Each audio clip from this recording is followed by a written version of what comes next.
berguna untuk kita untuk melakukan komunikasi jarak jauh.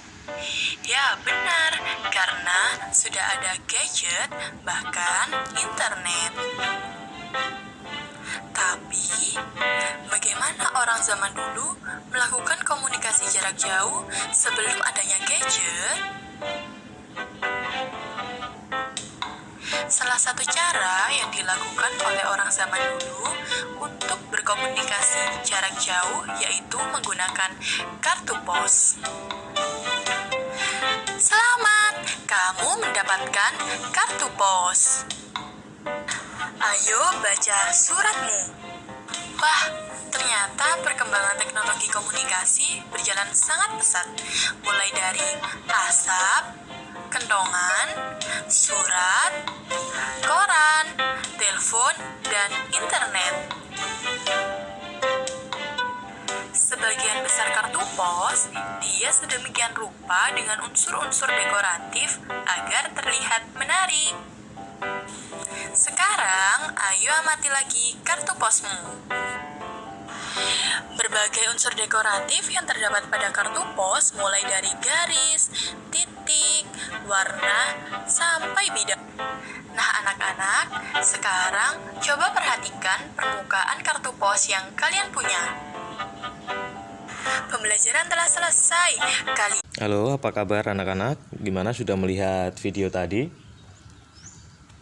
Baik, kita akan lanjutkan tentang perkembangan telekomunikasi. Kita sudah tidak asing lagi tentunya tentang telekomunikasi ya. Bahkan yang saat ini juga kita membutuhkan alat telekomunikasi. Baik, secara singkat Pak Andri akan jelaskan. Pasti kalian sudah melihat gambaran video di awal tadi. Komunikasi itu adalah seperti ini ya. Pengertiannya manusia adalah makhluk sosial. Jadi artinya setiap orang pasti memerlukan orang lain. Satu orang berhubungan dengan orang lain. Manusia melakukan komunikasi saat bersama-sama. Saat berkomunikasi kita menyampaikan apa yang diinginkan. Komunikasi itu juga bisa menyampaikan apa yang kita pikirkan.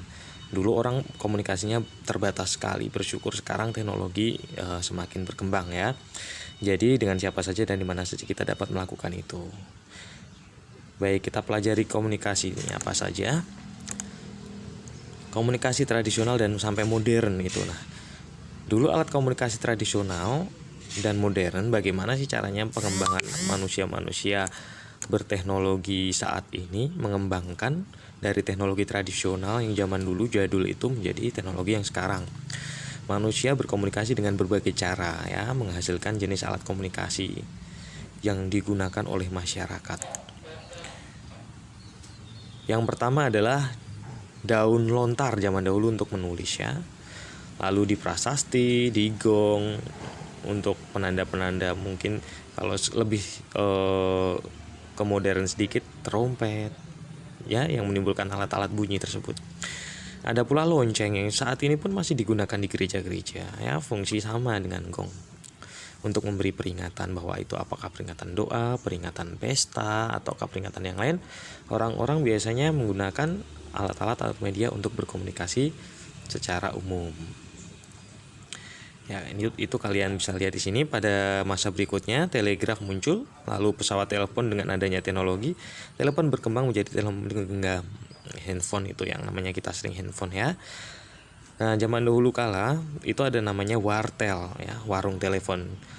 Itu bisa kita per menit bayar. Nah, zaman dahulu seperti itu. Atau biasanya kita insert koin baru 1 menit. Dulu 100 perak itu bisa 1 menit. Nah, kita harus tukarkan uang kertas kita untuk dapat bertelepon atau berkomunikasi langsung dengan saudara atau teman-teman kita. Biasanya itu dibatasi oleh waktu. Setiap koinnya itu memiliki batasan waktu. Dan disediakan oleh umum pada zaman dulu di pinggir-pinggir jalan, di tempat-tempat umum. Itu biasanya ada telepon umum yang biasa orang mudah dengan mencari tempat-tempat telekomunikasi itu. Tapi untuk saat ini karena perkembangan zaman di setiap orang sudah punya handphone, jadi sudah mulai hilang kebiasaan-kebiasaan telepon umum tersebut. Lalu apa sih cara menemukan gagasan pokok ini? Gagasan pokok itu pernyataan inti dari pembahasannya. Kita pernah membahas ini di tema sebelumnya. itu awalan simpulan paragraf. Jadi kita mencari inti kata dari atau gagasan pokok dari bacaan di setiap paragraf kita amati.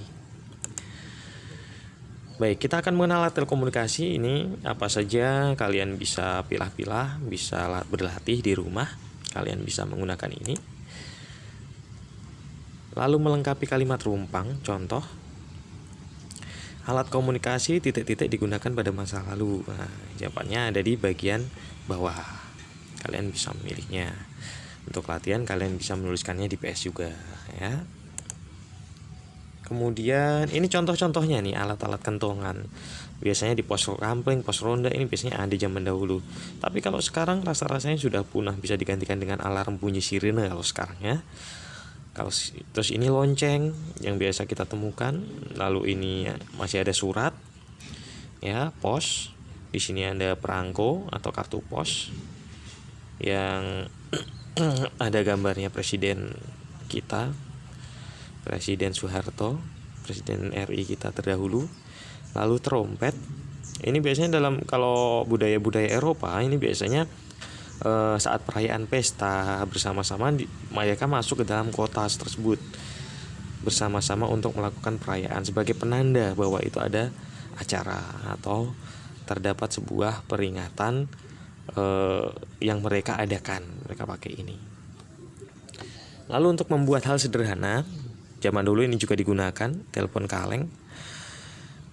Kalian bisa membuatnya di rumah sebagai kesibukan kalian atau sebagai praktek. Apakah benar ini bisa digunakan?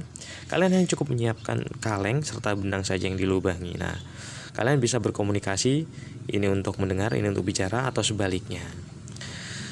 Tapi tentu saja ini harus dalam keadaan lurus untuk bisa terlihat